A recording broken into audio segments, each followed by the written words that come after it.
izina ry'Imana rihabwa icyubahiro. Kubera iki? Ko Imana yari imaze kumuremera, kurema uruganda ruhoraho, yari imaze kumuha ububasha. Yesu nashimwe cyane, ni umufasha. Umufasha iki? Kurema, kubeshaho, gutanga ubuzima. Yesu nashimwe cyane. Yes, bivuze ngo umugabo twe kuvuga ngo yakuwe n'umugore kuko ni umuco Imana yarindaga, nawe umugore nawe yararemye, ntabwo yakuwe mu mugabo nk'uko tugenda tukabizirikaho gutya. Ni icyaremwe. Haleluya. Imana iramurema, irangije imuhereza ububasha noneho bwo kurema nayo. Imana ntabwo yongeye kurema. Izina ry'Imana rihabwa icyubahiro. Iravuga ngo umuntu ngo haye ububasha, nuko nimwororoke, nimube benshi, nimugwire. Ifite uko ibivugaho, kuko iyo ivuze ku bepiskopi ikavuga ku badiyakoni, ivuga no ku bakuru b'itorero cyangwa se abasaza nyirizina, ni nuko nguko. So rero hariho inararibonye, hariho abantu bayoboye igihe cyabo neza cyo kwizera, baradutoza batugeza aho turi hano. Haleluya. Kandi bagihari. Izina ry'Imana rihabwa icyubahiro. Abo rero nibo nshaka kugira ngo nyuma uko ikiganiro kigenda kimenyera, uko mugenda mumenyera iki gihe, nk'ubu urabona ko habaye impinduka ntoya. Ikiganiro cyatangiraga saa 11 n'igice, ariko ubu cyashyizwe kuri saa 11 kugeza saa 12, kuko twabonye ariyo masaha yoroheye benshi. Cyangwa bamuzanira abana bato ngo abakoreho, ariko abigishwa babibonye barabacyaha. Ndababwira nti uwo ni Yesu. Ndababwira nti ukuri, ndababwira ukuri yuko utemera ubwami bw'Imana nk'umwana muto atazabwinjiramo na hato. Dushatse twanasoreza naha, kuko na Mariko naho haravuga ku bana batoya. Yesu ashimwe cyane. Inshuti zanjye bakundwa banyarwanda hirya no hino mu gihugu, ndashaka kugira ngo twese mumfashe namwe. Ndi muri izi studio, ariko aho uri hariya hari ibyo ufite. Murakoze. Imana ibaho umugisha abadukurikiye mwese. Twongeye gusubira muri izi studio za televiziyo nk'ibisanzwe, nk'uko tubimenyereye hirya no hino mu gihugu cy'u Rwanda, ko kuri uyu munsi wo kuwa gatandatu ku isaha ya saa 11 kugeza saa 12 muba muri kumwe n'umwigisha Rev Pasteur Karemera James mu kiganiro Umuco n'Umuryango, byo shingiro ryo kumenya Imana. Dusubiye rero muri izi studio kugira ngo dutware uyu mwanya ungana n'isaha tuganira n'abanyarwanda badukurikiye, ndetse n'abaturarwanda n'ibindi bihugu ni byinshi badukurikiye. Reka tubahereze ikaze rero tuvuga ngo Imana ishimwe yo yabarinze, ikabarindira ubugingo, ikabarindira umutunzi, ikabarindira igihugu, ikabarindira imiryango. Uyu munsi tukaba turi bazima. Tubahaye ikaze. Munyemerere ntangire nsenga mbere yuko nakira abantu batandukanye mu ntara zitandukanye uno munsi wa none. Reka dutangire dushima Imana. Mwami Imana, Data wa twese uri mu ijuru, nguhaye icyubahiro kandi ndagushimye kubw'iki gicamunsi. Waduhaye ubuzima, waduhaye kubaho, ari twe ubwacu Nyagasani Mwami Imana, ari nabo bose badukurikiye kuri iki gitangazamakuru, turi bazima. Tuguhaye icyubahiro, turagushimye. Nyemera Nyagasani nkushime kubw'abanyarwanda, kubw'abaturarwanda, kushime kubw'abizera Nyagasani uno munsi bakiriye kubaho kwawe Kristo muri bo, ndetse n'abagiye kwakira kubaho kwawe muri bo binyuze mu ijambo ryawe, ndetse n'abandi bazizezwa n'ibyo babona n'ibyo bumva. Bose mbasabiye umugisha. Nguhaye icyubahiro Nyagasani kubw'ibyo. Nuko rero dutangiye icyigisho cyacu cy'uno munsi. Turagusaba kugira ngo umwuka wawe wera, nk'uko ari we mushorera wacu, ari we muyobozi wacu, n'ubundi aze atuyobore dutangira ndetse dusoza. Kristo Yesu wigaragaze mu mitima y'abagukurikiye. Ndakwakire rero muri twese, nkwakire muri barya bose bababaye. Ndagusaba ngo iri jambo bakiryumva Nyagasani ribaremere ihumure mu mutima wabo, ribaremere kongera kubaho, gushibuka kubaho Nyagasani Mwami, kugira ibyiringiro bishya, kongera kumva yuko uri Imana yabo kandi bakunda. Data nguhaye icyubahiro. urakoze rero, turagushimye, turakwiyegereje muri byose, dusabye ibyo twizeye, ibyo tubyambaje ku bwa Yesu Kristo umwami wacu. Urakoze, amen, amen. Haleluya. Imana ibahereze umugisha. Reka dushime Imana nanone kuko yabaramukije hirya no hino mu gihugu cy'u Rwanda, mu ntara ari Iburasirazuba hariya aho nkorera umurimo w'Imana cyangwa se ivugabutumwa, ari Iburengerazuba ndetse Amajyaruguru n'Amajyepfo, bose baradukurikira ku munsi nk'uyu. Twongeye kubahereza ikaze kandi turabiyegereje mu mujyi wa Kigali, niho turi, niho dukorera, niho iki gitangazamakuru gishinze imizi. Ntabwo twabura kubiyegereza mu turere dutandukanye. Njya mbona Kagugu hari abavandimwe benshi bakunze guhamagara bashima Imana. Tubahaye ikaze nabo mu izina rya Yesu. Hanyuma mu nyemerere duhereze ikaze abadukikije, inshuti zacu, inshuti z'u Rwanda, inshuti z'Abanyarwanda batuye hirya no hino mu bihugu bitandukanye. Hari i Burundi baradukurikira, hari abapasiteri b'inshuti zanjye twabanye n'aha ngaha, bari mu buzima butaboroheye bw'ubuhunzi, ariko benshi baratashye bari iwabo. Imana ibahereze umugisha kandi nabo mbahaye ikaze muri iki kiganiro. Munyemerere niyegereze inshuti zacu zo hano hirya muri Kongo. Tumaze iminsi dusengana nabo kubw'igihugu cyabo, tugisabira umugisha kugira ngo cyongere kigire ituze. Abayobozi babo bongere umwuka w'Imana, basubireho abayobore kugira ngo bashakire rubanda ituze. Nabo rero turabiyegereje hakurya mu gihugu cy'abaturanyi cy'Ubugande. Bugande ho ni nko mu rugo kuko abavandimwe bacu benshi baracyariyo. Haleluya. Niho twatangira ivugabutumwa. Urumva yuko iyo tuhavuze tuba tubyumva cyane. Turabiyegereje rero nabo hirya no hino mu gihugu cy'Ubugande hatandukanye, haba muri Yankore hano cyangwa se epfo muri za Bugande za Kenkwanzi, ba Franka, ba Pisi, ba Pastor Musoni, bose ndabizi yuko iyo bagiriye ubuntu bakurikira iki kiganiro. Ubwo rero nabo turabiyegereje. Hanyuma twongere twiyegereze n'inshuti zacu zo muri Kenya. Hariyo aba bishops b'inshuti zacu, hariyo abapasteri bandi, Pastor Waigwa. Napenda nikusalimie katika jina la Yesu, tena nikukaribishe kwa kuhubiri leo. Tuna mahubiri ambayo inafuatana na family. Kwa hiyo na kukaribisha na kupokea kwa kusikiliza Izuba TV. Najua kwamba unasikiliza huko, na wapendwa wengine wa Kenya tunawakaribisha kwa sasa hivi. Amena.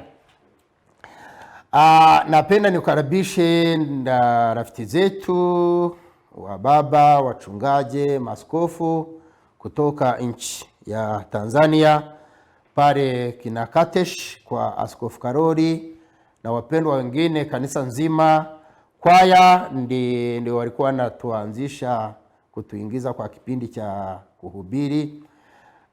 Napenda niwasalimie tena niwakaribishe watusikilize vizuri, kwa kuwa tuna muda, sio muda mrefu sana, ni muda mchache, lakini kuna mambo magumu ambaye tunataka tuzungumze kuhusu familia, kwa kuwa shetani, ibilisi, nyoka ya zamani, hiyo ndiyo inafuatilia sana kumaliza au kupoteza ushirika wa familia na Mungu, kwa kuwa familia inatoka kwa Mungu. Mungu mwenyewe ndiye alijenga au aliumba familia akaiweka. Sasa ibilisi au shetani au nyoka ya zamani ndio inataki malize hii familia. Watanzania wanakumbuka ya kuna ndugu zangu tulisoma pamoja chuo cha Biblia pale Katesh. Napenda niwakaribishe tena niwasalimie, nasema salamu zetu wa Rwanda, DNPC, kanisa yote ya DNPC Tanzania. Kuna Babati kwa Askofu Matayo, katibu mkuu wa DNPC, askofu mkuu. Tunapenda tuwasalimie na tuwakaribishe kwa kipindi hichi.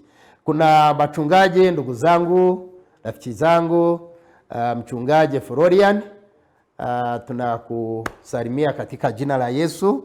Tena huko mpendwa kwetu, tunakupenda, tunakuombea, na tunaamini kwamba na nyie mnatuombea kila siku.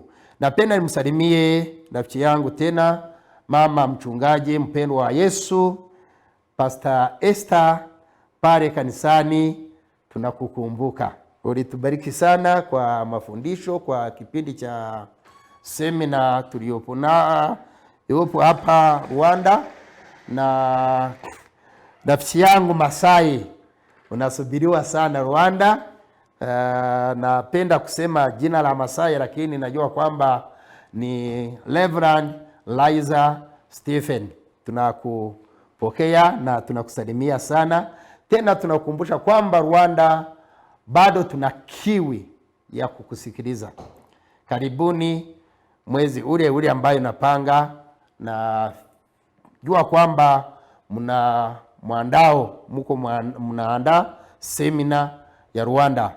Kwa hiyo wapendwa wasikilizaji kutoka nchi Tanzania, ni wachungaji wengi sana. Kuna wale tuliosoma pamoja na kuna wengine ambaye tunaendesha kazi ya Mungu kwa kanisa hii ya DNPC, viongozi wakuu na wachungaji. Ndugu zangu, napenda nimsalimie sana mpendwa ndugu yangu William. Kuna mengi nilijifunza kwako, kuna vingi nilipokea kutoka kwako, kwa ukarimu wako, kwa kutumia akili sana, kwa kufanya kazi.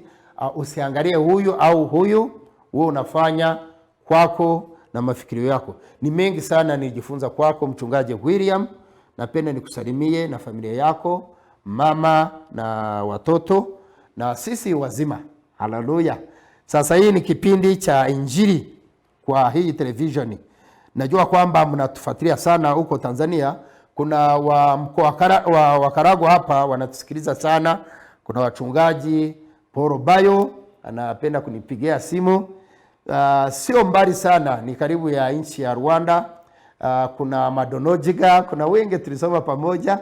Na pena niwasalimie leo. Nasema Mungu ni moja na familia ni moja. Haleluya. Sio Mtanzania au Mrwanda. Sisi watu wa Mungu. Tena tulipokea maisha upya wa Yesu. Haleluya. Ndio mambo ambaye tunaenda kuzungumza kuhusu hiyo.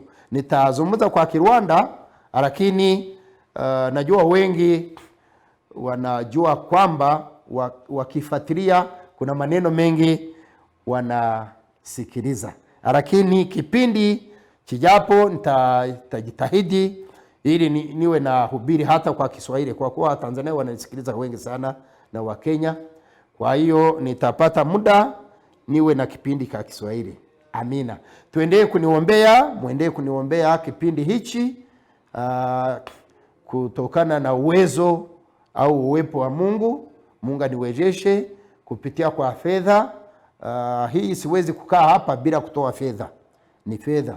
Siwezi kuja hapa ni kodi niingie nihubiri tu bila kutoa kitu. Kwa hiyo ndugu zangu wapendwa, wa baba, muendelee kutuombea tuwe na uwezo kiroho na kimwili. Nikisema hii, mchungaji Waigwa ananisikiliza sana.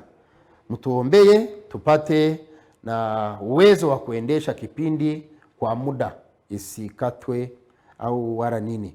Kwa hiyo wamama wachungaji tofauti Tanzania na wakaribisha. Nasema DNPC Rwanda tunaendelea vizuri. Haleluya. Nafikiri Jumamosi ijayo tutapitisha maendeleo ya kazi ya Mungu ambayo tunaendesha hapa nchini Rwanda, kutoka Kayonza, para ambayo anaitwa Kidudu, Kiburara, Kibimba. Bado tunaendelea na Injili.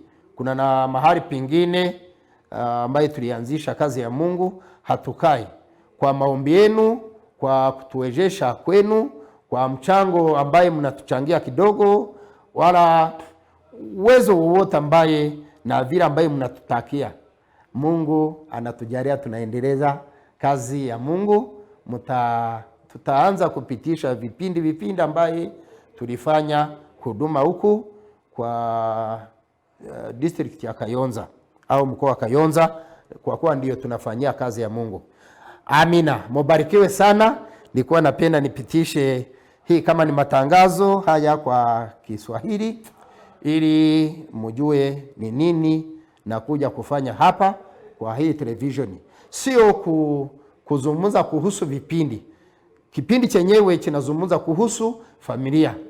Familia ya Kristo ilikuwaje, au familia ilianzishwa na nani, ilianzia wapi, ni nani mwongozo wa familia, kwa nini shetani anafuatilia sana familia au nataka kumaliza hii familia.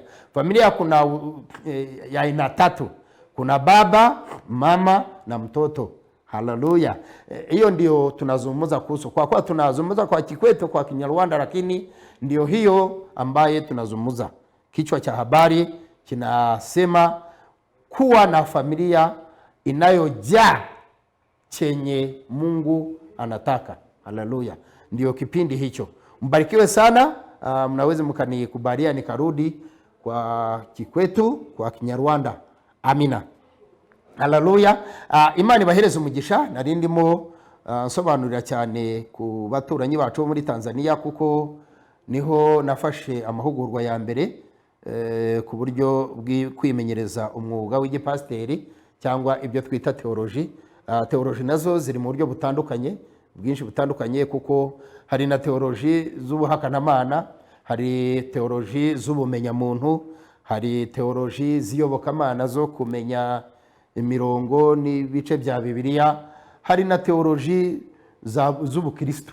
Haleluya. Z'ubukristo. Nanashima n'Imana ko iyo teoloji ari nayo nize. Ubukristo ni iki? Ubukristo ni ukwemera kutariho gushidikanya kandi ukemera utavangiwe cyangwa se utavangavanga. Imana ibahereze umugisha. Rero munyemerere nongere mpereze ikaze abantu bose. Ikiganiro ni umuco n'umuryango byo shingiro ryo kumenya Imana. Nkuko muyimenyereye, umushumba ni Revera Pasteur Karemera James, ni nawe muri kumwe uno munsi wa none. Nagiye mbabwira rero yuko nza gutangira kubatumirira abasaza cyangwa se inararibonye, ariko na Bibiliya ifite uko ibivugaho, kuko iyo ivuze ku bepiskopi ikavuga ku badiyakoni, ivuga no ku bakuru b'itorero cyangwa se abasaza nyirizina, ni nuko nguko. So rero hariho inararibonye, hariho abantu bayoboye igihe cyabo neza cyo kwizera, baradutoza batugeza aho turi hano. Haleluya. Kandi bagihari, izina ry'Imana rihabwa icyubahiro. Abo rero nibo nshaka kugira ngo nyuma uko ikiganiro kigenda kimenyera, uko mugenda mumenyera iki gihe, nk'ubu urabona ko habaye impinduka ntoya. Ikiganiro cyatangiraga saa 11 n'igice, ariko ubu cyashyizwe kuri saa 11 kugeza saa 12, kuko twabonye ariyo masaha yoroheye benshi cyangwa se ku byifuzo bya benshi uko bagiye babisaba. Ubwo rero ikiganiro kizajya gitangira saa 11 kugeza saa 12 nk'uko mwabibonye. Hanyuma utundi rero tuza kugenda dukosorwa, amatangazo kukimenyekanisha mbere, kwibutsa abantu. Ibyo ngibyo birimo birubakwa, nibyo biza kujya bishyirwaho. Nyuma rero kubakwa kw'ikiganiro kikabaho, abantu bakakimenyera, nibwo tuza kwinjizamo iki gice cy'abatumirwa, kandi nabo bayobowe n'umwuka w'Imana. Ntabwo ari buri wese waza kuvuga ku muryango. Kuvuga cyangwa se gusobanura ku muryango ni impano y'Imana ku muntu. Ntabwo ari buri muvugabutumwa wese ariko yaza ngo asobanure ku muryango. Umuryango ni ikintu kinini. Umuryango ni ubuzima. Nshatse navuga yuko umuryango ari ubuzima. Haleluya. Umuryango ni ubuzima. Umuco ni ubuzima, kuko ubuzima bwiza ubwabyo bisobanura umuco mwiza. Ubuzima bubi ubwabyo bigasobanura umuco mubi, kubera yuko ukora nabi ahembwa nabi. Yesu nashimwe cyane. Bibiliya yo ibivuga yeruye, ntabwo ica ku ruhande yavuga ngo yewe uhinga ngo ubibi bitotsi asarura ingonera. Ese umuntu yabibi bitotsi akaba ari umuco mwiza? Ndetse yagororerwa ibyiza? Oya, tujye twibaza ku kintu cyoroheje nk'icyo ngicyo cyoreye buri wese kucyumva. Yesu nashimwe cyane. Imana ibahereze umugisha. Rero umurongo wa telefoni murawubona ku mayekara yanyu, ni 0788 47 83 hanyuma muri kano kanya muri bwohereza ubutumwa bwanyu, bwaba ubutumwa bwifurizanye neza, ubutumwa se ufite ikibazo ushaka kusobanuza, ntabwo ari mu rukiko se mu rubanza ngo hariho gushinja no gushinjura. Haleluya. Utanga inama cyangwa se ubwunganizi cyangwa ukwifuza no gushima imana. Imana yaturemye kugira ngo tuyishime. Haleluya. Turayisaba, turayisenga, turayiramya, turayisingiza, ariko inshingano nkuru dufite niyo kuyishima, kuko kwira bugacya ni ubushake, ni ubuntu bwayo, niko Bibiliya ivuga. Reka rero muze kunyihanganira, nze gusaba bene data baye baretse guhamagara, turaza kubahereza akanya, turaza kubaha akanya ko guhamagara. Munyihanganire, tubasigira iminota nka 15 yo kwitaba amatelefoni ndetse no gusoma ubutumwa bwanyu. Umurongo ni uwo nguwo, mwakohereza ubutumwa cyangwa se mukaza kureba ukuntu muhamagara muri ya minota 10 ya nyuma. Imana ibahereze umugisha. Ikiganiro ni umuco n'umuryango. Izina ry'Imana rihabwa icyubahiro. Umuco n'umuryango. Haza ijambo rivuga ngo ibyo ni byo shingiro ryo kumenya Imana. Izina ry'Imana rihabwa icyubahiro. Ntabwo Imana izaza ngo ishakire umuntu wayo mu murima. Ntabwo Imana izaza ngo ishakire umuntu wayo mu kabari. Haleluya. Ntabwo Imana izaza ngo ishakire umuntu wayo mu rusengero, muri ziriya nzu twubaka duhuriramo dukora iteraniro cyangwa se dushima Imana cyangwa twifurizanya ibyiza. Yesu nashimwe cyane. Imana iyo bibi byo ntabwo haba harabayeho umuryango nyine. Ni ukuvuga ngo ni itsinda Imana yaremye ishakiramo abantu bayo. Yesu nashimwe cyane. Niyo mpamvu nta muntu w'ikimanuka ubaho utacishijwe mu muryango runaka ngo avuke, arerwe, agira ibyo atozwa, agira ibyo aganirizwa, agira ibyo yigishwa. Haleluya. Hanyuma nawe agere ku kigero cyo gutangira kuganiriza abandi no kwigisha abandi, cyangwa se nawe kugira umumaro amarira inzu y'Imana. Yesu nashimwe cyane. Bibiliya ivuga yeruye ikavuga ngo inzu y'Imana ni twe, ni muri twe, ni mu mutima wacu. Aho nibwo buturo bwayo. Izina ry'Imana rihabwa icyubahiro. Ntabwo muranyihanganira, ntabwo inzu y'Imana ari kuriya tubibona ziriya nzu twubaka tukazitaka tukazigira neza kugira ngo duhuriremo. Hariya ni amakoraniro yacu naho duhurira. Yesu nashimwe cyane, kuko Bibiliya nayo iravuga ngo aho ababiri batatu bateraniye. Yesu nashimwe cyane ngo irururuka cyangwa se iramanuka ikabasanga ikabaganiriza. So hariya rero ni amakoraniro naho duhurira, ariko wowe n'Imana ni muri wowe. Izina ry'Imana rihabwa icyubahiro. Nari mbahaye urugero ruto rero kuri uyu muntu w'umunebwe cyangwa se udakora cyangwa se ubibi bitotsi. Umuntu yabibi bitotsi akazasarura ikawa, akazasarura amasaka, agasarura ibishyimbo. Wabyutse usinziriye, navuze ngo wabyutse usinziriye, wasinziriye ntubyuke ngo ujye gukora. Ntabwo bibaho. Yesu nashimwe cyane. Imana ibahereze umugisha rero nshuti zanjye munkurikiye muri izi studio za Izuba TV. Reka tuganire mu minota mikeya isigaye kuri iri jambo, aho ubushize twashoreje twarimo dusobanura ku mugabo n'umugore ndetse n'icyungo ari we mwana. Yesu nashimwe. Ngira ngo turabizi yuko umwana ahuza aba babyeyi. Yesu nashimwe cyane. Umwana Bibiliya ivuga yuko ni impano y'Imana, kuko Imana yaratanze, ntabwo yaremye ku muntu, ku mwana. Haleluya. Bibiliya iravuga ngo nuko Imana iravuga ngo tureme umuntu, hanyuma uyu muntu ase natwe, agende nkatwe, akore nkatwe, abateye nkatwe. Yesu nashimwe. Imana n'abakuru ngo nuko umuntu yaremwe, ngo aremwa mu ishusho y'Imana. Hepfo yukomeze gusoma ni igitabo cyose cy'itangiriro, ari igice cya mbere, ari igice cya kabiri, igice cya gatatu kugera mu gice cya kane, hose avuga kuri iyi nkuru y'uyu muryango, y'iremwa ry'umuryango, kubaho k'umuryango. Nushaka muhasome. Yesu nashimwe cyane. Uramanuka mu gice cya kabiri kavuga ngo nuko Imana irema umuntu, imuhumekeramo umwuka wayo. Haleluya. Uyu mwuka twabonye ko ari igice cya kabiri cy'Imana, ari bwo bugingo. Ni ubugingo. Yesu nashimwe cyane. Ni ubugingo, nibwo bugingo mu bice bitatu cyangwa se mu butatu cyangwa se kuri cya giceri nagereranyagaho. Hari ibigize igiceri nyine, kiriya cyuma kigize igiceri cyangwa aluminium. Iyo niyo Mana n'ubumana bwayo. So hari igice kimwe kiriho umubare w'iki giceri ugaragaza aya mafaranga cyangwa aya mashiringi, none urundi ruhande rukaba ruriho ikirango cy'igihugu. Ibyo nabisobanuyeho ntabwo ndi bubisubiremo cyane. Imana ngo ifata uruhande rumwe rwayo irushyira muri wa muntu witwa ubugingo, ngo imuhumekera mu mwuka wayo. Yesu nashimwe cyane ngo umuntu agira ubugingo, abaho, atangira kwitegereza, atangira gukorakora, atangira kureba. Imana irangira ngo imuhereze ububasha bwo kwita buri kintu cyose kimunyuze imbere. Bivuze ngo televiziyo ni abantu bayize, ntabwo ari Imana. Haleluya. Ntabwo Imana yavuze ngo iki cyitwa kamera, ntabwo Imana yavuze ngo iri ryitwa ikote, ntabwo yavuze ngo iri ryitwa ishati.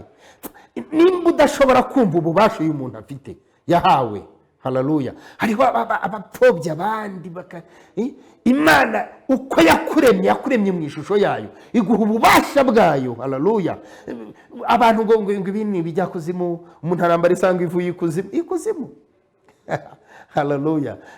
Kuzimu ubwo ni Imana ibikuzimu cyangwa se umuntu abikuzimu, kuko Bibiliya iravuga ngo nuko imuhereza ububasha bwose bwo kwita buri kintu cyose Imana yaremye. Sinaho gusa ariko, kuko iyo ukomeje Bibiliya cyangwa se uko uzakomeza gukora iki kiganiro, uzumvaho umuntu noneho yahawe ububasha bwo kurema cyangwa kubeshaho. Ariko tutarajya na kure, tuze no kwirebera kuri uyu mwana nyirizina. Imana ibaho umugisha cyane. Tuze kwirebera kuri uyu mwana, kuko uku niko kurema k'umuntu. Noneho izina ry'Imana rihabwa icyubahiro. Hepfo Bibiliya iravuga ngo nuko uwo muntu yita buri kintu cyose izina ryacyo, ngo na bugingo n'ubu. Yesu nashimwe. Niyo mpamvu hazi ikintu gishya, ngira ngo Facebook, YouTube, nibigiye bivuka bishya. Ntago byiswe na Adamu, ariko nicyo kimenyetso cy'uko umuntu yahawe ububasha n'Imana bwo kurema cyangwa se kubeshaho. Izina ry'Imana rihabwa icyubahiro. None ngo uyu muntu, ngo Imana iritegereza, ibona ukuntu yise ibintu byose amazina, ibona uburyo ubwenge afite uyu muntu, ngo inezezwa nabyo. Ariko ngo ibona kiriya kintu ni imbogo, iriya ni intare, iriya ni buri cyose gifite icyacyo. Uyu muntu ubwo yahawe ububasha bwo kubiyobora no kubibeshaho, cyangwa se nabyo bikamutunga bikaba munsi, ariko aracyari wenyine, ntabwo aganira na buri kimwe muri ibi ngibi. Izina ry'Imana rihabwa icyubahiro. Ngo nuko iravuga ngo reka tumuremere umufasha umukwiye, reka tumuremere umunezero we, mu yandi magambo. Haleluya. Nuko ngo irangije isanga wa muntu iramusinziriza. Ni inkuru ndende, kubwo kumunezererwa, kubwo kudashaka icyamubabaza. Umuntu aririrwa avuga ngo Imana ntabwo ibabaza abantu. Yesu nashimwe cyane. Ituremana ubwenge, ituremana ubushobozi, idushyiramo byose. Hari ibintu bitanu Imana iremera muri twe, tuzasobanuraho uko tugenda tuganira muri iki kiganiro. Yesu nashimwe cyane. Irangije ngo imuremere umufasha umukwiye, ngo iramusinziriza, imukuramo urubavu, iruremamo umufasha umukwiye, irangije iramumuhereza. Wa muntu ngo aranezerwa cyane, ngo akimara kumukubita amaso, mbese yahise yibona we ubwe. Haleluya. Abona ntabwo ari intare bahinduye, si inzovu. Kuko Imana itafashe intare ngo yihinduremo umuntu imumuzanire? Kubera iki yafashe kuri we, kuri iyi nyama yabumbye ikayita umuntu, akaba ariyo yongera igakuramo undi muntu? Ntabwo mubona uburinzi bukomeye Imana yari irimo irinda kamere yayo muri uyu muntu? Wibuke ngo uyu muntu yaremwe mu buryo bw'Imana, ahabwa ubuzima, kubaho kw'Imana. Yesu nashimwe cyane. So rero ntabwo ibyo umuntu yari yahawe byari bihuye n'iby'inyamaswa yahawe. Haleluya. Ibi ngibi ngira ngo perezida yigize kubivugaho, aravuga ati ikintu gitandukanya perezida wacu, Imana imuhe umugisha, ngo ikintu gitandukanya umuntu n'inyamaswa ni uko umuntu atekereza, afite ubumuntu, afite nyine ubumana muri we. Haleluya. Izina ry'Imana rihabwa icyubahiro. Nuko Imana ngo ikumira ko hari undi muco wava mu kindi kintu kinjira muri uyu muntu, kuko aho niho yaremaga umuryango. Yesu nashimwe cyane. Bivuze iki? Bivuze ngo umuryango ubanzirizwa n'umuco. Kumenya ko yari umuryango w'ibunaka nuko ufite uyu muco nyine uwuranga. Haleluya. Yes, abankurikiye ngira ngo ahangaha murahumva. Nuko ngo Imana isinziriza uyu muntu, imukuramo urugingo, iruremamo undi iramuhereza. Kubungabunga iki? Kubungabunga uyu muco kuko irimo irarema umuryango. Haleluya. Irangije wa muntu imuhereza umugore, irangije imuha ububasha, iravuga ngo noneho ubu ngubu uretse kwita ibyo naremye nawe rema beshaho. Haleluya. Izina ry'Imana rihabwa icyubahiro. Kubera iki? Ko Imana yari imaze kumuremera kurema uruganda ruhoraho, yari imaze kumuha ububasha. Yesu nashimwe cyane. Ni umufasha. Umufasha iki? Kurema, kubeshaho, gutanga ubuzima. Yesu nashimwe cyane. Yes, bivuze ngo umugabo twe kuvuga ngo yakuwe n'umugore kuko ni umuco Imana yarindaga, nawe umugore nawe yararemye, ntago yakuwe mu mugabo nkuko tugenda tukabizirikaho gutya. Ni icyaremwe. Haleluya. Imana iramurema, irangije imuhereza ububasha noneho bwo kurema nayo. Imana ntago yongeye kurema. Izina ry'Imana rihabwa icyubahiro. Iravuga ngo umuntu ngo haye ububasha nuko nimwororoke, nimube benshi, nimugwire, nimwuzure isi, nimutegeke isi n'ibiyirimo. Iraduhereza yakabaho. Yesu nashimwe cyane. Inshuti yanjye, wa mubyeyi we, wa mugabo we, wa mugore we, wa musore we, wa nkumi we, Yesu nashimwe cyane. Nta muntu n'umwe ushinzwe kukumenyera icyo Imana yashyize muri wowe. Ni wowe ubwawe. Yesu nashimwe cyane. Ni wowe ugaragaza ibikurimo. Ibyo ni byo Imana igushakaho. Ntabwo Imana ishaka yuko uhisha ibyo yaremye muri wowe. Mbabwiye ko nzababwira ibintu bitanu umuntu aremanwa muri we. Ariko bugacya tujya guhiga, kujya kuraguza, kujya gushakisha. Uriya ibyo aguhereza arabikura hehe? Yesu nashimwe. Umupfumu ibyo aguha arabikura he? Umunyamasengesho agusengera arabikura he? Ibyo kubisize muri wowe ukajya kubishaka muri runaka. Haleluya. Yes. Ndabizi ko umuryango urafashanya, uragirirana, urazamurana. Izina ry'Imana rihabwa icyubahiro. Ariko uzamura iki? Nta kintu bo bafite bagushyiramo. Icyo bafite ni iki Imana yabahaye. Nicyo bagushyizemo kiri mu nda. Uvukana nacyo. Ni ubugingo, ni ukubaho, ni ibitekerezo, ni ububasha, ni ubushobozi. Haleluya. Ni ubwenge, ni ukuvumbura, ni uko sinzi abankurikiye hano nimba kitucyemeranyaho, ariko dushobora no kutakyemeranyaho. Bibiliya rero ivuga iki? Twari tugeze ku gice cya gatatu cyangwa se ku kuremwa k'umuryango kwa nyuma, ku cyiciro cya nyuma cyo kuremwa k'umuryango. Umuryango nababwiye ko ari ikintu kinini. Uyu munsi ntabwo ndawigisha. Turacyaganira inzira yo kubaho k'umuryango gusa. Ni agaparite gato muri byinshi ifite ngomba kwigisha cyangwa se byanzanye kuri iyi televiziyo. Imana ibahereza umugisha rero. Noneho ngo aba bantu muri bunyihanganire ahangaha ho twifashishe umurongo muri Bibiliya, kubemera Bibiliya Imana ibaho umugisha, ariko n'ibindi bitabo bitandukanye nabyo bibivugaho. Izina ry'Imana rihabwa icyubahiro. Reka turebe mu Itangiriro ibice byaho 4 ku murongo wa mbere gusa, wenda honyine ibice 4 umurongo wa mbere.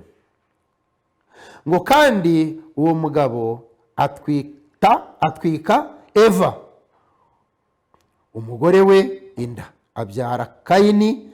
Aravuga ati mpeshejwe umugisha n'Uwiteka. Izina ry'Imana rihabwa icyubahiro. Imana ibahereza umugisha cyane. Ngo babantu babiri, Imana iremye umugabo, iremye umugore, ibahaye ububasha bwo kurema. Yesu nashimwe cyane. Kubeshaho uyu muryango, kwagura umuryango. Yesu nashimwe cyane. Abashakanye mujye mushakana, umuhungu n'umukobwa cyangwa se umukobwa n'umuhungu, intego ari ukwagura umuryango. Fine, ni byinshi biba birimo. Yesu nashimwe cyane. Ariko intego nkuru Imana yari iremeye aba bantu kumuha umugore cyangwa se umufasha umukwiye, byari ukwagura umuryango, byari ukurema. Yesu nashimwe cyane. Byari ukurema, byari ukubeshaho umuryango. Amina. Hano rero Bibiliya iravuze kuri uyu murongo wa mbere ngo nuko wa mugabo atwika cyangwa atera umugore we inda, abyara Kayini. Nuko ngo wa mugabo aravuga ngo Imana ishimwe kuko impesheje umwana w'umuhungu, cyangwa impesheje umugisha wo kubyara umuhungu. Amen. Aha hantu mwahumvishije. Ubu rero ni ukuvuga ngo ubutatu burimo burajyamo, burimo burumvikana. Yesu nashimwe cyane. Ubutatu ni umugabo, ni umugore, ni umwana. Yesu nashimwe cyane. Aha rero famiye cyangwa se umuryango Imana yashakaga wari wuzuye. Icyari gisigaye kwari ukwaguka k'uyu muryango, ni ukororoka, ni ukubaho. Yesu nashimwe cyane. Rero ahangaha nimba mwamaze gusa n'abahumva neza, turashaka kugira ngo tuganireho gato mu minota isigaye ku kintu kijyanye noneho uyu mwana uvukiye umuryango, ese arakirwa gute? Ese agiye kurerwa gute? Bibiliya yatweretse ukuntu Imana yanejejwe no kubona uyu mugabo wari umaze kuremwa. Haleluya. Uyu mugabo biriyongera itwereka uburyo yanejejwe no kubona umugore amaze kuremwa. Ni uruhererekanye rw'ibintu. Noneho turashaka kureba kunezerwa k'uyu mugore amaze kubyara, amaze kurema, havutse umwana. Yesu nashimwe cyane. Ariko urumva hari ijambo rivuga ngo Imana ishimwe. Haleluya. Kuko impesheje ntago impaye. Sinzi abantu nimba ahantu bajya bahasoma humva. Adamu yaravuze ngo nejejwe n'impano mpawe n'Imana, n'umugore ndemewe. Nakagufuka ko mu magufwa yanjye nakarakoma, aramutaka. Noneho hano hepfo yaravuze ngo nejejwe n'impano y'umuhungu Imana impaye. Yesu nashimwe. Haleluya. Imana ishimwe cyane. Hano habayeho noneho inshingano yo gushimira Imana. Yesu nashimwe kuko iduhaye ububasha bwo kurema no kubeshaho. Igisigaye ni ukutwigisha uburyo bwo kurera. Umubyeyi wabyaye, uburyo bwo kurera ni ibintu bivuka muri we. Ntabwo arindira mama we, ntabwo arindira abaza guhemba ngo bamubwiye ngo barera gutya barera gutya barera gutya, kuko 100% abakunze uwo yabyaye. Yesu nashimwe cyane. Mwababyeyi mwe, mwari mwumva umunezero wo kwakira umwana avuye muri biriya bise? Ububabare ubwo ari bwo bwose waba wababaye, iyo umwana kuvukiye mu by'ukuri ntabwo wongera kumva uburibwe, ahubwo hazamuka umunezero. Yesu nashimwe cyane. Kubera iki umunezero udakomaho? Kubera iki wumva yuko inshingano zawe ari ukujya kubisuka byaro ukishima ko byaye, ariko kurera bitakureba? Uyu munsi rero ikibazo kinini kiri kuri uru ruhererekane rwo kwaguka k'uyu muryango. Yesu nashimwe. Kuko uhereye mu kuremwa kugeza byibuza mu binyejana byagiye bikurikiraho na mbere ya Yesu, wabonaga yuko harimo imbaraga idasanzwe y'Imana yo gukumira no kurera uyu muryango cyangwa se aba bana bavuka. Ariko uyu munsi ikibazo cyabaye ikibazo. Abana nibo barimo kuyobora ababyeyi, kandi ibyo babayoboramo nabyo ntabwo ari byiza, ntabwo byizewe. Yesu nashimwe cyane. Niyo mpamvu umwanditsi yanditse mu migani hariya 22 dusomye ku murongo wa 6, ntabwo tuhajya muhasome. Haravuga ngo menyereza umwana wawe inzira acamo. Haleluya. Ngo azarinda asaza atayivuyemo. Yesu nashimwe cyane. Ariko turi bwifashisheho ibindi bitabo bike kuko iminota nayo ubwayo yagiye, ntabwo ari inshuti zacu. Tugeze mu minota yo kwakira telefone. Yesu nashimwe cyane. Haleluya. Munyemereye twasoma muri Efeso gato, ngiye gusoma nihuta kugira ngo dusoreze ku gihe. Igitabo cy'Efeso ni isezerano rishya. Twihute turebe hariya ku murongo ibice byaho 5, umurongo wa 21, 22 tuze gusimbuka. 21 haravuga ngo kandi mugandukirane kubwo kubaha Kristo. Aha turacyari kuri wa mugore na wa mugabo, noneho bamaze kuba umuryango. Yesu nashimwe cyane ngo kandi mugandukirane kubwo kubaha Kristo. Twirengagiza ibindi biratwubatse, bigize ubuzima dufite. Imana ibaho umugisha cyane. Harashyushye muri bunyihanganire. Ngo kandi mugandukirane kubwo kubaha Kristo. Yewe mwana, gandukira ababyeyi. Kugandukira ababyeyi ni iki? Umvira ababyeyi, umvira mama wawe wakubyaye. Haleluya. Umvira papa wawe nka so wakubyaye. Izina ry'Imana rihabwa icyubahiro. Ubagandukire. Hanyuma nawe mubyeyi, yewe mugore, nawe gandukira umugabo wawe. Erega twibuke yuko uyu nawe yakubanjirije kubaho. Twirengagije n'ibindi wenda tukareba kuri icyo ngicyo. Twibuke yuko yakubanjirije kubaho. Mwumvire mugandukire. Yesu nashimwe cyane. Erega wibuke ngo niwe waguhaye ijambo rya mbere ryitwa urukundo. Tuguca ku ruhande, Bibiliya irabivuga ngo nuko umugabo aravuga ngo nejejwe cyane n'uyu mugore, ngo niyo mpamvu mwise umugore. Tureke ibyanditswe tujye mu buzima bwacu busanzwe. Yesu nashimwe cyane.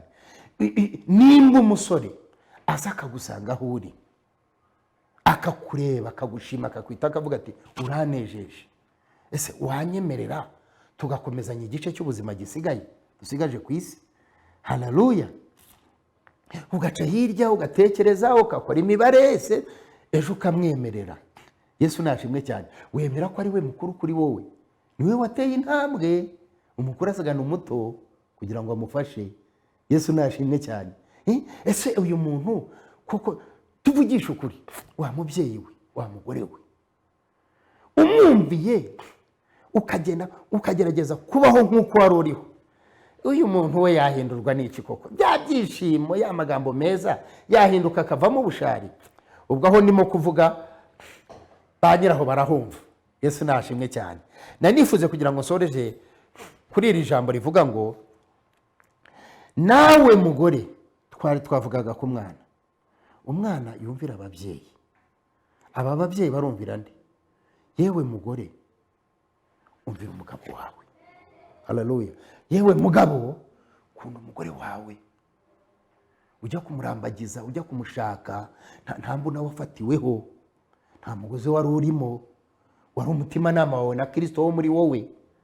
Kandi hepfo ijambo rikavuga ngo ibyo mubikore kubwo kubahisha umwami wanyu Yesu Kristo. Barokore. Nabonye ko ubu noneho ngira ngo nibyo bigezweho. Yesu nashimwe cyane. Nibyo bigezweho ko abarokore ari bo binjira mu gutandukana, divorce. Hari impamvu nyinshi twe abarokore ushingiraho kwihanganira urugendo rw'uyu muryango. Hari impamvu nyinshi twebwe abarokore dushingiraho tukabungabunga uyu muco. Yesu nashimwe. Erega no guhishirana ni umuco. Nitwinjira muri ibi muzabyumva. Noneho umuco nyarwanda wo ni urusobekere, ni amagambo asobetse gutya. Yesu nashimwe cyane. Kugira ngo uyagere bisaba kugenda ucomoramo kamwe. Nuko umuco wacu ugenda utakara. Kuko umuco wacu usa naho uyoboye indi mico. Sinzi nimba ari uko ngukunda, simbizi, cyangwa se nawumvishije cyane. Ariko uburyo udanangiye ntabwo uhereza icyuho inkozi z'amahano, inkozi z'ibibi. Urumva naho amazina babyize amahano, gukora amahano ari mu bana bato, amahano ari mu rubyiruko, amahano ari mu bagore, amahano ari mu bagabo. Kubera iki? Yesu nashimwe cyane. Imana ibahereza umugisha. Mbere yuko nitaba telefoni gato, reka turebe ikindi cyanditswe gatoya wenda abarimo nsoreza. Luka ibice 18 kubadukurikiye, mwihangane, turi mu isezerano rishya, igitabo cya Luka ibice byaho 18. Reka twumve ngo haravuga iki, haratubwira iki. Dusome ku murongo wa 15, wenda bariho umuntu ahera kuri 15. Haravuga ngo nuko bamuzanira abana bato ngo abakoreho, ariko abigishwa babibonye barabacyaha. Ndababwira nti, uwo ni Yesu, ndababwira nti ukuri, ndababwira ukuri yuko utemera ubwami bw'Imana nk'umwana muto atazabwinjiramo na hato. Dushatse twanasoreza naha, kuko na Mariko naho haravuga ku bana batoya. Yesu ashimwe cyane. Inshuti zanjye bakundwa banyarwanda hirya no hino mu gihugu, ndashaka kugira ngo twese mumfashe namwe. Ndi muri izi studio, ariko aho uri hariya hari ibyo ufite, hari ibyo uzi, hari ibyo wagaburira abantu, hari ibyo wafashisha abantu. Umuryango urimo uraducika, kandi si umuryango uducika, ahubwo ni umuco uducika. Yesu nashimwe cyane. Umenye ngo umuco ni umurungu usobetse umuryango. Kugira ngo ubone aho umenera winjire mu muryango w'ibunaka, nuko ubanza ukamenya imico ibaranga. Ururimi bavuga, umuco wabo, baryama giheki, barya giheki, basuhuzanya gute. Yesu nashimwe cyane.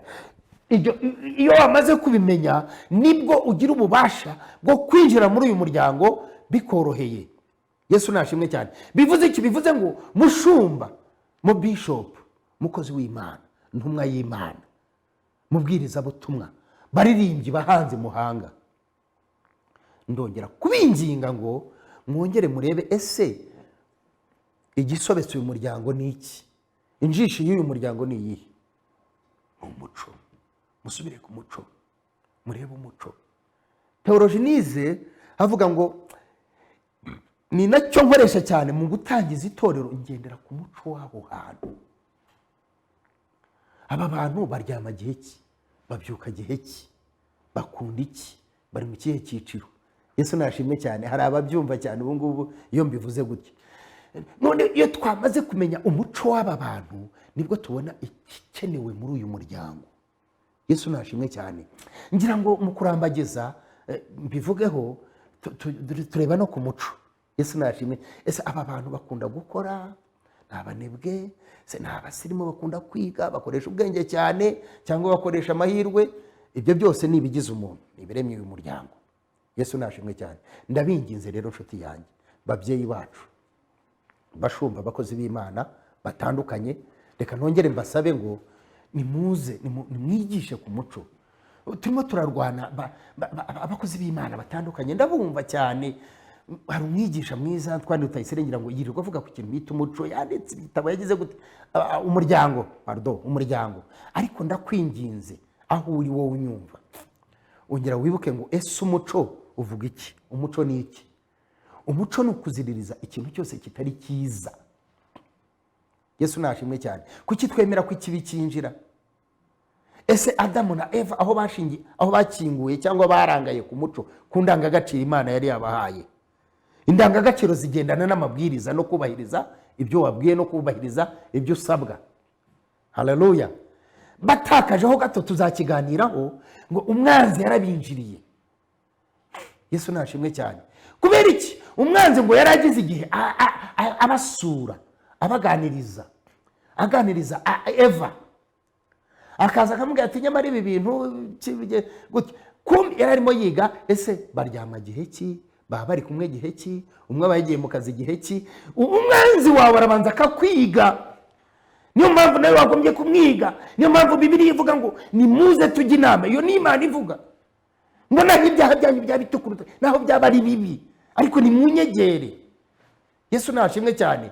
Mbakarishe mubone irwanisho. None se Bibiliya nimba ivuga ngo nimba uri umurokore, warakiriye agakiza, ukemera Yesu muri wowe, ngo twara intwaro zose z'umwuka. Ikibazo dusigaye turwana mu mubiri.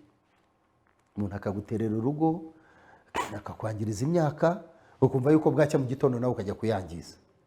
Oya, ahubwo hari icyo uri bwifashishe ku muco, uvuga uti uyu muntu yatakaye hehe. Yesu nashimwe cyane. Twamwigisha iki? Tumwigisha ubumuntu, tumwigisha agaciro ko kurya, tumwigisha. Ibyo nibyo biba bikenewe. Imana ibahereze umugisha rero. Reka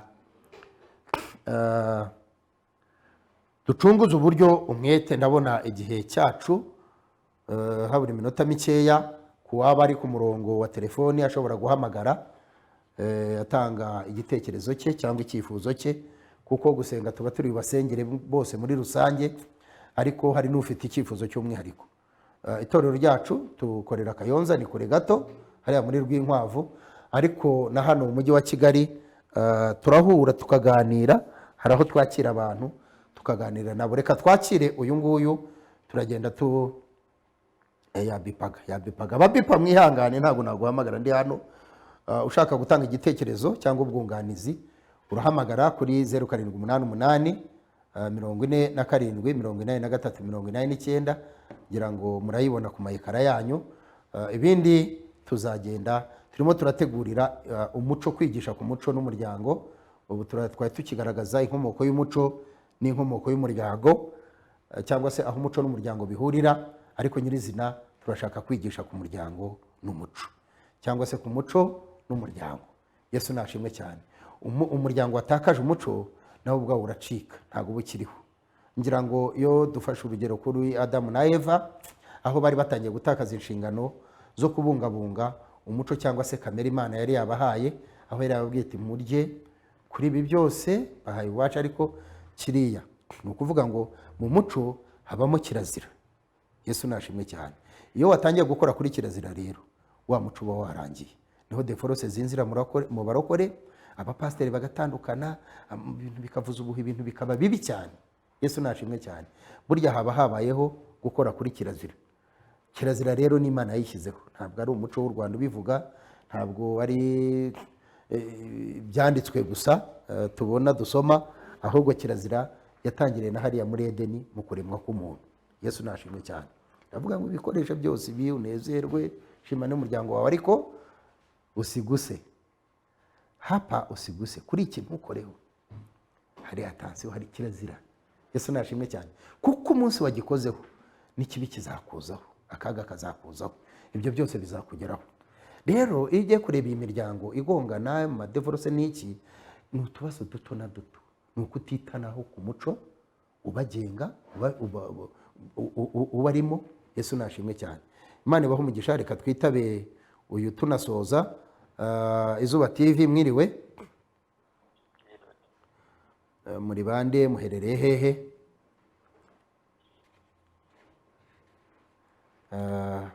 Mayinite ye sinzi nimba ari amayinite cyangwa wenda yarayobye.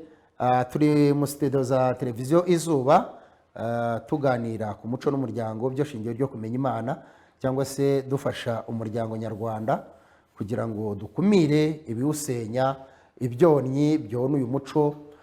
Nitushobora gukumira umuco cyangwa se gusubiza umuco mu muryango, tuzaba turemye umuryango kandi tuwukomeje mu by'ukuri, kuko umuryango kugira ngo ubeho ukeneye umurunga. Hari ipfundo ngire ngo riri mu kirangantego cy'u Rwanda. Imana ihereze umugisha cyane abayobozi bacu, iteka ndabasabira, naba nge mu buryo bwo gusenga cyangwa se mu buryo busanzwe, mbasabira umugisha cyangwa mbifuriza umugisha iteka ku bwenge bakoresheje. Nubwo twafata kiriya kirangantego cy'u Rwanda tukakiga, tukiga ku Isaka, tukiga ku kirangantego, ku ngabo irimo, tukiga kuri rapfundo, tukiga kuri ariya magambo ariho, ni inyigisho nini cyane kandi dusanga mu byanditswe byera. Yesu nashimwe cyane. Imana ibaho umugisha. Rero ririya pfundo ni icyo dusangiye, ni umuco dusangiye, ni uyu muco. Yesu nashimwe cyane. Ni ukubumbatira umuco. Ega ari kubumbatira umuco, ega ari kubumbatira umuryango. Wagenda ukajya muri Amerika, Yesu nashimwe cyane, ariko ukamenya ngo gusubiza umuntu mukuru akivuga, nubwo Bibiliya ivuga ngo ni ukubura ubwenge, ariko ukamenya ko mu muco wacu bitemewe. Yesu nashimwe cyane. Bibiliya iravuga ngo usubiza bakivuga nta bwenge agira, ariko umuco wacu uravuga ngo kirazira kuvugira mu muntu mukuru. Iriya kirazira rero ujyanye muri Amerika ukayijyana muri Canada, Yesu nashimwe cyane, ntabwo byakubuza ko umuryango nyarwanda waba uriyo. Kubera iki? Ko ari umuco, wabungabunza umuco wawe. Mvuze gato kuko ntabwo ndashaka kwinjira mu nyigisho nyirizina ntarayigeraho. Yesu nashimwe cyane. Haleluya. Ibitekerezo byanyu rero, impano zanyu muzikoreshe, tubungabunga umuco. Umuryango wa Yesu, umuryango wa Kristo wamaze kuba nabi, kwandura. Uyu munsi urajya kumva ngo umugabo n'umugabo, ngo umugore n'umugore, Imana ishimwe ko bitari byangeraho mbyumva nk'abandi, kuko social media ibitangazamakuru birahari bibivuga bisobanura n'iki, ariko njye mba numva mpuye nawe nkaganira nawe aricyo cyanyura. Yesu nashimwe cyane, nkamubaza intego yanjye ari ukumenya ese muri we hari ikintu kikirimo cyitwa umuco, kuko nta gihugu nta muryango utagira umuco uwuranga. Twashaka tukinjira mu muco w'iwabo akawunganirizaho tukawusobanuraho, hanyuma nkamenya nimba nibura n'uw'iwabo cyangwa uw'imahanga naho ugihari akiwufite. Imana ibaho umugisha rero. Ndabona abantu batahamagaye uyu munsi, ngira ngo amasaha yabacitse, ariko naho yagereyeho bagombye kuba bumvishije. Ndabakangurira ko nifuza byibuza ko kuwa gatandatu w'icyumweru gitaha saa 11 kugeza saa 12 nazinjiraho gato ku kintu bita umuco, kuko nitumara gusobanukirwa umuco nibwo turi bushobore kurwanirira kubaho k'uyu muryango kandi ukabaho neza utekanye. Yesu nashimwe cyane. Intambara ibindi byose biragenda umuzi wabyo ugasanga ari umuco. Yesu nashimwe cyane. Ibi turimo kubona byo muri Kongo ni imico ibiri isa naho idahuje. Umuryango wagombye kuba ari umwe, kuko nta mukongomani nta munyarwanda. Yesu nashimwe cyane. Tureba kuri uriya muco. Amen. So rero nimba uyu aziririza ibi undi akaziririza ibi, ntabwo ari ngombwa ko ibi tubiterura tukaza kubisenyesha n'umuryango, ahubwo twabyubakira kugira ngo yubake umuryango mwiza. Kuko aho Yesu yavuga ngo nta torero ritazavamo umugeni, nuko yari bizi ko hazabaho amatorero atandukanye. Amatorero atandukanye rero avugwa ni aya ngaya. Ni itorero ry'Abagande ku muco wabo, ni itorero ry'Abanyarwanda ku muco wabo. Ntabwo ari bya bindi byanjye bya DNPS, ADPR n'ibindi byose. Oya, Yesu nashimwe cyane. Oya rwose sibyo. Nimba ariko wari ubizi uzaze tugufashe tukwigishe. Imana ibaho umugisha. Reka munyemerere nsoreze hano mvuga ngo ikiganiro nakagaruka ni umuco n'umuryango, byo shingiro ryo kumenya Imana, kandi wowe nanjye byatuma umuco usubira mu muryango, umuryango ukongera kunezezwa cyangwa se kunezeza Imana, kuko Imana yaremye umuryango kandi iyo ukunze iravuga ngo si byiza ko uyu muryango ubaho nkene, ishyiramo umuco wayo. Yesu nashimwe cyane. Rero kubabazwa no gutakaza umuryango cyangwa se kubona umuryango ufite ibyonnyi byinshi, ufite ibiwangiza byinshi, dusubire hariya turebe uyu muco uhagaze gute no munsi wa none. Ndasaba rero buri wese ubyumva gutyo ko yanyandikira kuri nomero yanjye ya telefoni igendanwa 0788 4783889. n'igihe nari hano nasoma igitekerezo cyawe, ubwunganizi byawe, uko byumva, uburyo ki twakubakamo twasubiza uyu muco mu muryango, kugira ngo uyu muryango tuwusubize ku Mana cyangwa se usubize uko wari uri. Urabyemerewe. Hanyuma hari email yanjye nayo nta kibazo wayandikaho, yitwa karimagurace@gmail. Nayo wanyandikira ukambwira, haba no kuri Facebook wambona, kuri YouTube turayifite Messengers TV, niho ducisha n'ibiganiro. Utashoboye kudukurikira muri aka kanya live gutya, ikiganiro n'ubundi abari bugikurikire kuri Messenger TV, kuri imbuga nkoranyambaga nyinshi zitandukanye kiba kiri buceho, haba no kuri WhatsApp zacu. Ntabwo ushobora kumbura, aho wanshakira hose wampamagara, twaganira kuri telefoni, wanyandikira nkagira uburyo ntegura. Ariko ndagira ngo mbararikire ko kuwa gatandatu byibuza twakwinjira nyirizina mu kiganiro cyacu cy'umuco n'umuryango, cyangwa se gufasha igihugu cyacu muri ubu buryo Imana iduhamagariramo, kuko ni umusanzu wawe, ni umusanzu wa runaka, kugira ngo tubungabunge umuryango uko Imana yawuremye cyangwa uko ushaka. Imana ibahereze umugisha rero. Shimire mwe mwese abari bankurikiye. Ikiganiro ni umuco n'umuryango, gitangira buri wa gatandatu saa 11 kugera saa 12.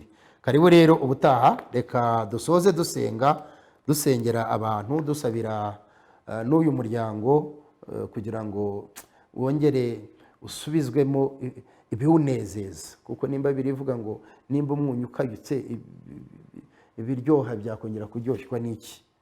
Imana nihagurutse batwebwe, nihagurutse wowe, nihagurutse wowe, kugira ngo twongere turunge uyu muryango, wongere wishime unezerwe, havemo no gushima Imana. Imana ibahereze umugisha.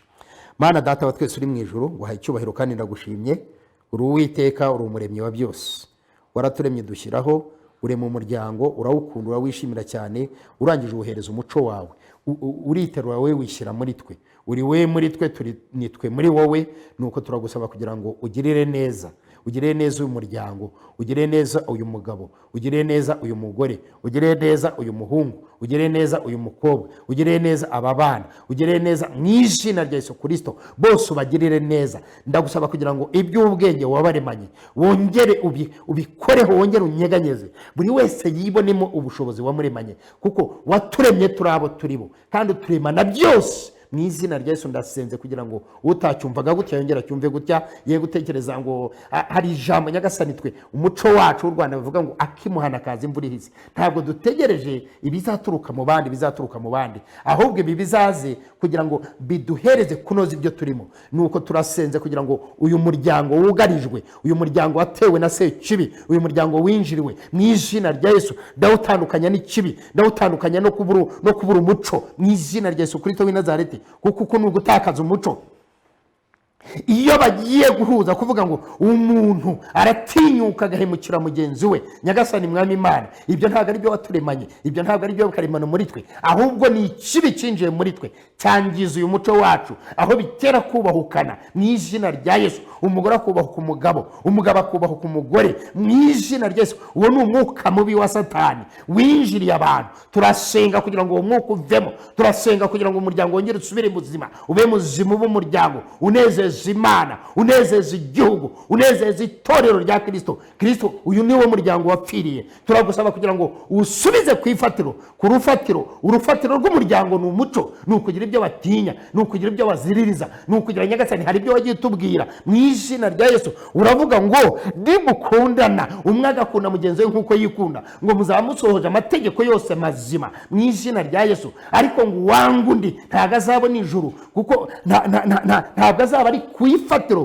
ku rufatiro rw'umuryango, kuko urufatiro rw'umuryango ni umuco. Data tuguhaye icyubahiro Nyagasani, turagushimye ku bw'aka kanya, turagushimye ku bw'aba bantu bari badukurikiye, ari Abanyarwanda, ari abanyamahanga, ari abaturutse hirya no hino, ari amoko atandukanye. Mu izina rya Yesu turabasenge, turambuye ikiganza, turavuga ngo uyu muryango wongere ubeho, mu izina rya Yesu. Uyu muryango wongere wishime, mu izina rya Yesu. Uyu muryango wari ugiye gutandukanya, za gatanya turazihagarika, ubwumvikane buke turabuhagarika, kutubahana turabihagarika, mu izina rya Yesu. Amacenga yabaye amacenga, hari bitakiba mu kibuga, ahubwo bikaza kuba mu rugo no mu muryango. Ibyo byose turabihagaritse Yesu. Turakwambaje kuko uri Uwiteka uhoraho. Dusengeye aba bantu bose bari badukurikiye, dusengeye ubuyobozi bwacu Nyagasani, badahwema kwiga no kubungabunga urufatiro rw'umuryango ari wo muco. Ubongerera ubwenge, ubahereze ubushobozi, ubabashishe mu izina rya Yesu. Ubahereze kubasha kutugezaho Nyagasani ugambirira ko batugeza, kuko niwe wabarobanuye. Umukuru w'igihugu turamusengeye, umuhereze umugisha, umuhereze ubwenge, mugwiriza ubwenge, mugwiriza inshuti, mugwiriza mu mumaro, mu izina rya Yesu. Abakiri hasi tubazamure, kuko ijambo rya riravuga ngo nimba tubikorera bariya bato bakiri hasi bafite ubushobozi buke, ngo niwe tuba tubikoreye Kristo. Reka tuzamurane, dushyigikirane. Kera umuntu yabaga adafite amata, bagenzi be bakamukamira, mu izina rya Yesu. Reka twongere dukamirane. Oh haleluya. Data tuguhaye icyubahiro, ndabasengeye kandi ndizeye Yesu. Nsengeye umugisha Nyagasani studio, nsengeye umugisha iyi televiziyo, nsengeye umugisha aba bakozi bayikoraho, nsengeye umugisha Nyagasani bururya wese nawe ubyifuriza kubaho, nsengeye umugisha Nyagasani n'ibindi biganiro byose biri bukurikireho. Icyubahiro kibi cyawe Data. Ararikira abantu kuwa gatandatu utaha, bazabi bari hano bateze amatwi, bakumva, bagukurikiye, bakeneye kwiga no kumenya. Urakoze, icyubahiro n'ishimwe n'ibyawe. Nsengeye abana bose bari ku mashuri, Nyagasani ubahereze ubwenge, ubahereze gutsinda, kuko buri wese aba yagiyeyo kugira ngo amenye icyo atazi, nuko muhereze kukimenya. Izina ryawe rihimbazwe, turasenze turizeye, tubyambaje ku bwa Yesu Kristo umwami wacu. Amen, amen, amen. Imana ibahereze umugisha. Reka duhure kuwa gatandatu saa 11 kugeza saa 12 kuwa gatandatu w'igitaha, kandi mbararikire ko tuzinjira nyirizina mu cyo bita umuco n'umuryango. Itorero rero nyoboye ryitwa DNPS, Disciple National Pentecostal Church. Uwo ni wo musingi, ariko itorero ni irya Kristo. Njyewe ni Karemera James, ni Pastor Karemera James. Hanyuma mwebwe mwese duhurire muri iki kiganiro kuwa gatandatu utaha. Ibindi byatunganwaga n'iki biraza gucaho uburyo ki bizoroha ko muzajya mukurikira iki kiganiro uko bwije n'uko bukeye, haba ku mbuga nkoranyambaga cyangwa se n'uburyo bwo kucyamamaza mbere y'uko kigera. Imana ibahereze umugisha. Shalom, shalom.